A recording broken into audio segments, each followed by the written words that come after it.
जबलपुर शहर में भोलाराम नाम के एक सरकारी रिटायर्ड कर्मचारी की मृत्यु हो गई। उनके शरीर ने तो दुनिया छोड़ दी, लेकिन उनका जीव आत्मा यमदूत के साथ यमलोक की यात्रा पर निकल पड़ा।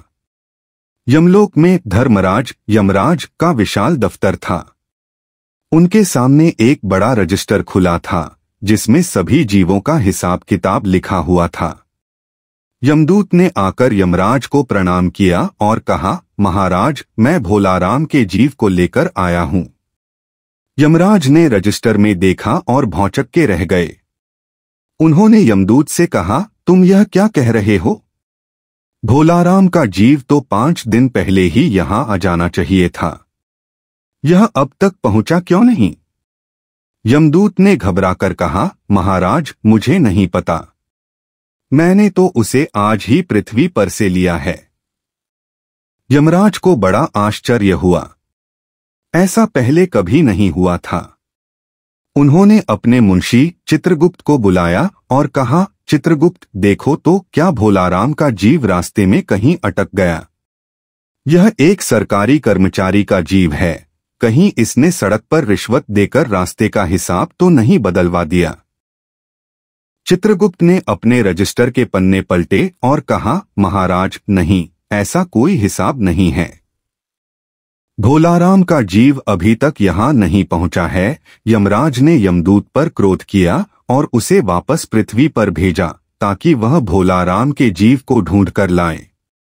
यमदूत ने भोलाराम के जीव को पूरी दुनिया में ढूंढा। उसने स्वर्ग, नर्क, पाताल और पृथ्वी के हर कोने में खोज की, लेकिन भोलाराम का जीव कहीं नहीं मिला। वह खाली हाथ यमलोक लौट आया। यमराज बहुत परेशान थे। तभी देवर्षि नारद वीणा बजाते हुए यमलोक में पहुंचे। उन्होंने वहां का माहौल देखा तो यमराज से पूछा, हे धर्मराज, आप इतने उदास क्यों हैं? क्या कोई बड़ी समस्या है? यमराज ने नारद मुनि को पूरी बात बताई। नारद मुनि ने सब कुछ सुना और कहा, यह तो बहुत आश्चर्यजनक है। लाइए, मैं भी आपकी मदद करता हूँ। नारद मुनि ने तुरंत पृथ्वी लोक का रुख किया और भोलाराम के घर पहुंचे। उन्होंने वहां भोलाराम की पत्नी और उनके 2 बच्चों को दुखी देखा। उन्होंने भोलाराम की पत्नी से पूछा, क्या हुआ है? आप सब इतने परेशान क्यों हैं? भोलाराम की पत्नी ने रोते हुए कहा, महाराज, मेरे पति तो 5 दिन पहले ही चल बसे, लेकिन उनकी आत्मा को भी शांति नहीं मिल रही है। वह अपने पीछे एक भी पैसा नहीं छोड़ गए। 5 साल से वह अपनी पेंशन के लिए दफ्तरों के चक्कर लगा रहे थे, लेकिन वह फाइल एक जगह से दूसरी जगह ही नहीं जा रही थी।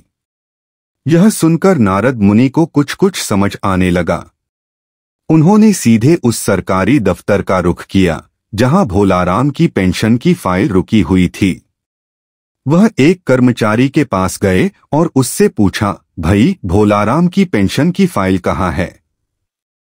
कर्मचारी ने बिना देखे ही जवाब दिया, फाइल यहाँ नहीं है, वह तो ऊपर बड़े बाबू के पास है। नारद मुनि ऊपर गए। बड़े बाबू ने कहा, यह फाइल तो साहब के पास है। वह बिना रिश्वत के फाइल पर साइन नहीं करते। नारद मुनि को समझ आ गया कि यह फाइल रिश्वत के चक्कर में अटकी हुई है।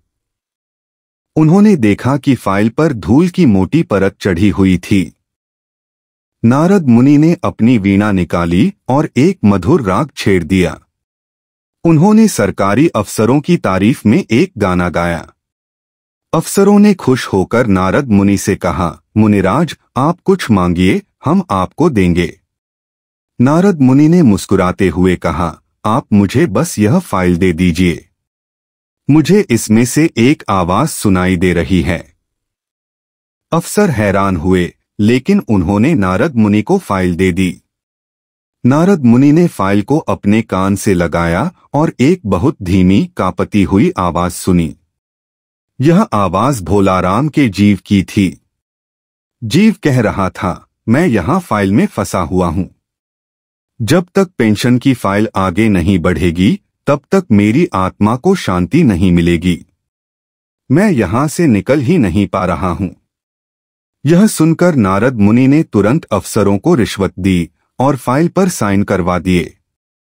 जैसे ही फाइल आगे बढ़ी, भोलाराम का जीव फाइल से निकलकर तुरंत यमलोक की ओर चला गया।